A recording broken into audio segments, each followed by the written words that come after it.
This is Stukanory. I'm Mrs. Nightingale and I'm going to read you Dinosaurs Love Underpants by Claire Friedman and Ben Court.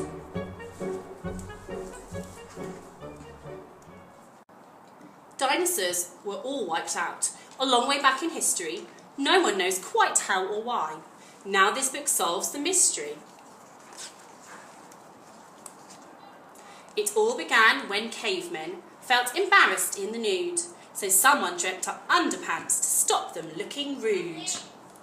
The dinosaurs roared everywhere, all teeth and huge long necks. But scariest and meanest was Tyrannosaurus Rex. When T-Rex saw man's knickers, he roared with deafening rants. "I don't want to eat you up, I want your underpants." T-Rex pinched a furry pair, but his pants quickly ripped. He couldn't get them past his feet. Oh, whoops! Watch out! He tripped! Triceratops was happy, wearing pants on every horn, till Styracosaurus snatched them and they ended up all torn.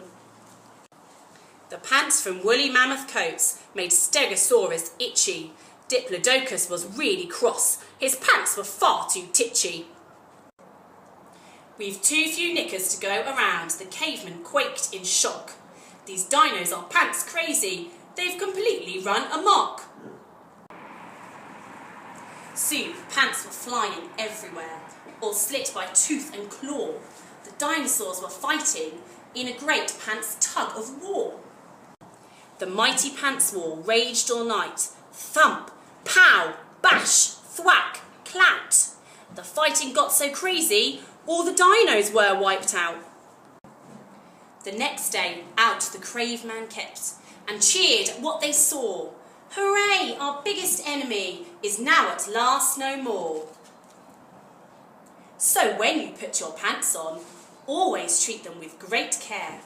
Pants and knickers saved mankind. They're not just underwear. Thank you for listening. Hope you enjoyed the story.